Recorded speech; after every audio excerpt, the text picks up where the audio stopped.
এই মাধব, মাধব, সারা শব্দ নেই কেন? নিগত বেটা ওপরে গিয়ে ভাত ঘুম দিচ্ছে, জানে সবাই কেউ আসে না। ধরো তোর ঘুমের 12টা বাজাচ্ছে। ঘুমিয়ে ঘুমিয়ে রোজ বাড়ানো, একটা পয়সা পাবি না, সব একেবারে কাটান যাবে। হ্যাঁ, যা যা যা যা যা যা, যাকে যা বলবার বলকে যা। আমি কাউকে ভয় পাই না, কাউকে ভয় পাই না, কাউকে। কোথায় গেলি মাধব? মাধব, দাঁড়া, তোর ঘুম ভার করছে হতচ্ছাড়া। কোথায় গেলি তুই? মাধব, পয়সা কাছে বলে না, দেখাচ্ছি তো।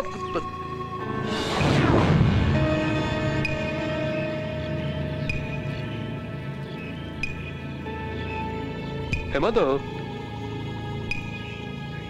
মাধব, কোথায় গেলি তুই? আয় না, এদিকে আয় না, কিছু বলবো না তোকে। মাধব, কোথায় রে? মাধব, মাধব, আয় না।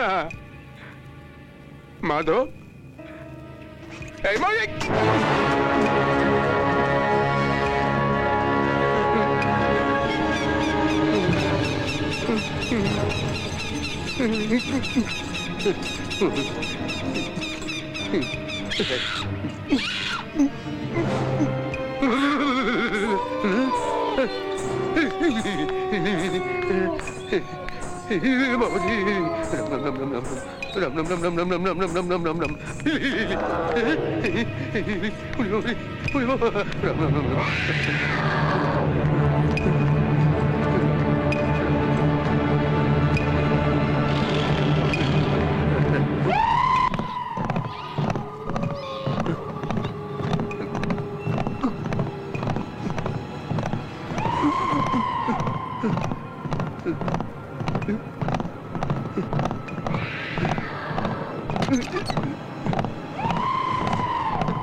ছাতা,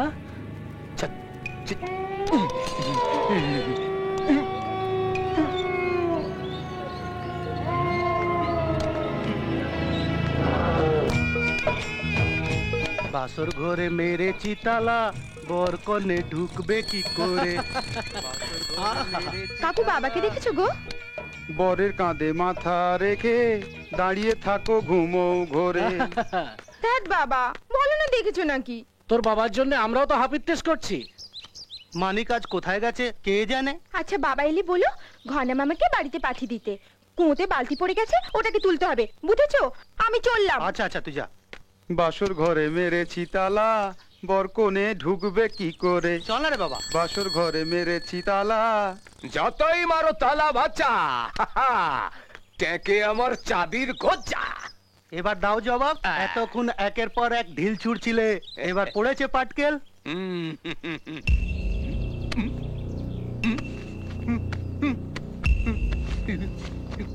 টিক্কা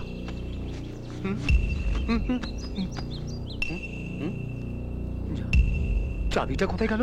সে তো নতুন বউয়ের টাকে। আরে দূর, রাজমৌলের চাবি। সরো। রাজমহলে বেশি যেও না, ভূতে ধরবে। এই রে, ওর মেয়ে খুঁজতে এসেছিল, মানিককে বলা হলো না তো? ঠিকই তো।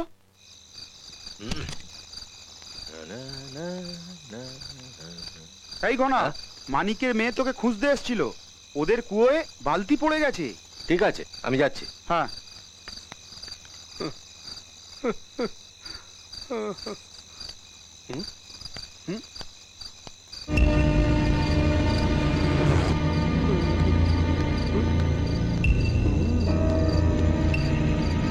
কেটে যাচ্ছিস?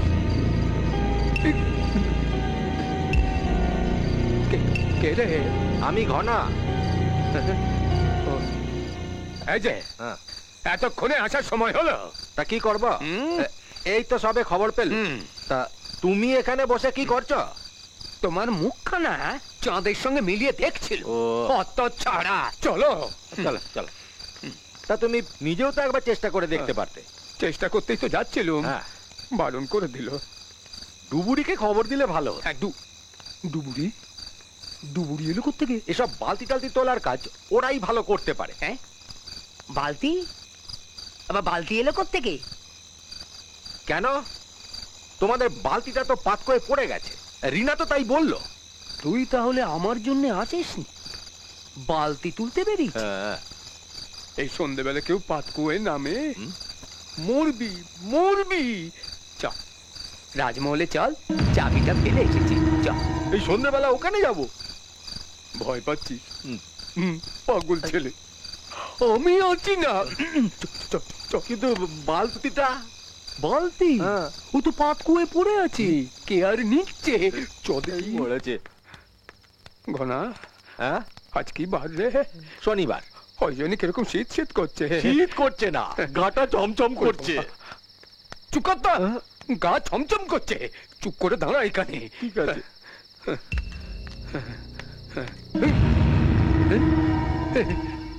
ঘনা, হ্যাঁ? দরজাটা আবার কে খুললো রে? আমি না, আমি না, মনে হয় ভেতরে অন্য কেউ আছে। ও অন্য কেউ? হ্যাঁ। হ্যাঁ? হ্যাঁ? এই বাবা, ভয় পাস না। ভয় পাচ্ছিস কেন? ভয় পাস না। না। ও, আমি তো আছি। হুম। দাঁড়া, এখানে দাঁড়া। আচ্ছা আচ্ছা আচ্ছা, চাবিতে নিয়ে আছি। হ্যাঁ, হ্যাঁ, যাও, যাই। যাও। আচ্ছা আচ্ছা আচ্ছা আচ্ছা, আচ্ছা, যাও, আমি আছি। আচ্ছা, চাবিতে নিই। আমি এখানেই আছি।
জয় মা চামুন্ডা, জয় মা চামুন্ডা, জয় মা, জয় মা। নতুন কেউ নয়, ওই পুরনো আত্মাটাই আবার জেগে উঠেছে। কিন্তু তাকে তো উত্তরে ঘরে আটকে রাখা আছে। 150 বছর ধরে কেউ ও ঘর খোলেনি। প্রতিশোধের জন্য সে ছটফট করছে। রক্ত চাই তার, রক্ত, রক্ত চাই। কি হবে তাহলে? কলকাতা থেকে আজ আমার ভাইপো আর ভাইপো বউ আসছে। ওরা কেউ যেন বাড়িতে না ঢোকে। আর শোন, 2 দিন পর মায়ের এই প্রসাদী ফুল দরজার মাথায় বেঁধে দিবি।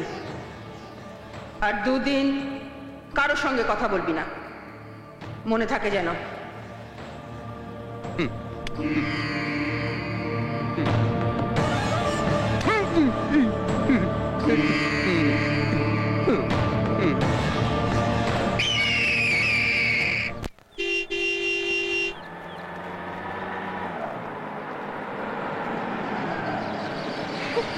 দাদা,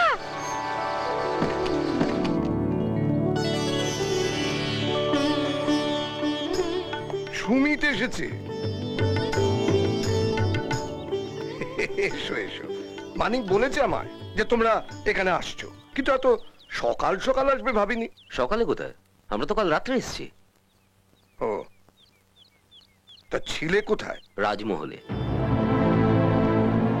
তোমরা কাল রাতে ওখানে ছিলে? হ্যাঁ, কাল রাত্রে গাড়িতে আস্তে আস্তে দেবশ্রী আমায় বললো চলো তোমাদের রাজবাড়িটা দেখে আসি। তা রাজমহলে গিয়ে দেখি দরজা খোলা।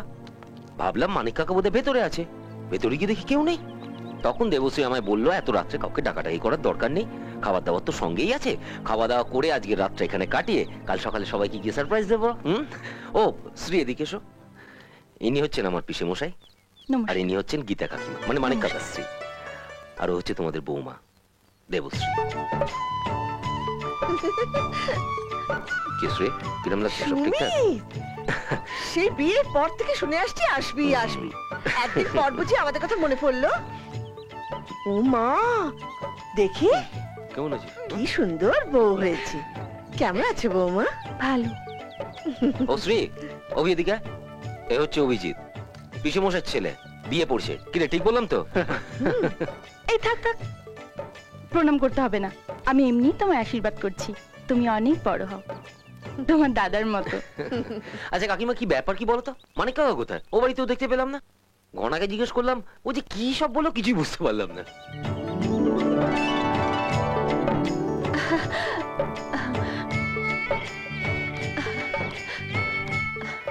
শ্রী, এ হচ্ছে মালিনী, পিসমশের বড় মেয়ে।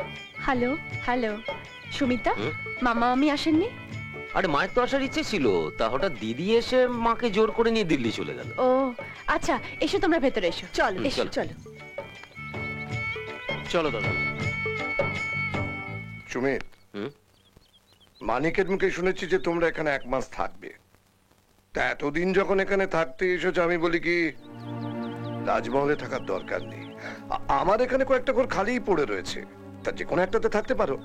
পিসমশাই নিজের বাড়ি থাকতে অন্যের বাড়িতে থাকাটা ভালো লাগে না। তোমরা দুজনে ওখানে একা থাকবে, যদি কিছু একটা হয়ে যায়।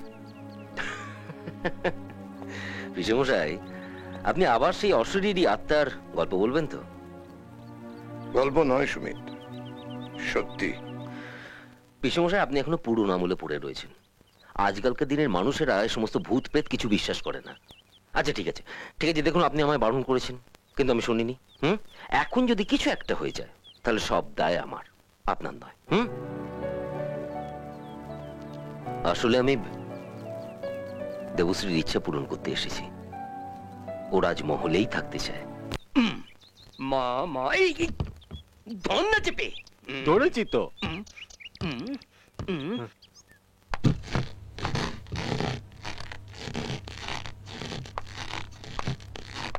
এবার শালা তোর হিসেব নেবার পালা।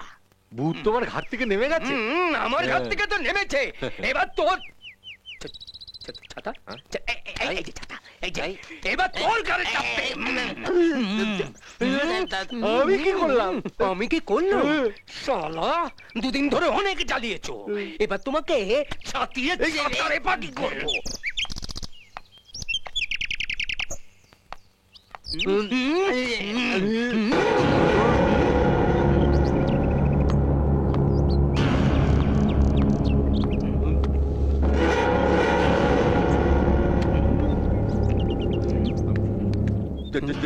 জামাই বাবু, তোমার ঘাট থেকে ভূতটা নেমে না ঘুরে বেড়াচ্ছে।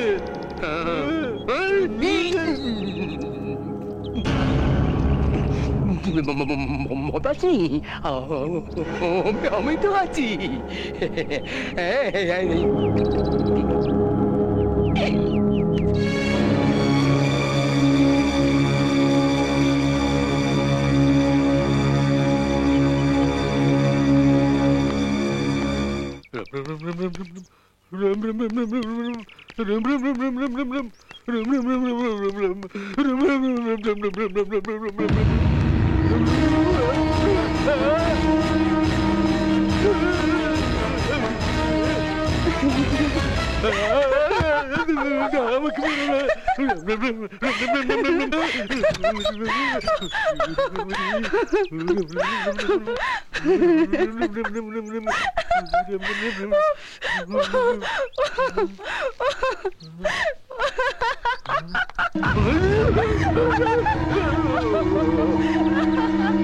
বৌদি তুমি বৌদিকে দেখে ভয় পাচ্ছ?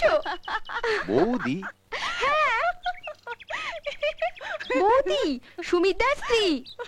আর বৌদি একটু আগে তোমাকে যার কথা বলেছিলাম আমাদের ঘনা মামা। নমস্কার। নমস্কার।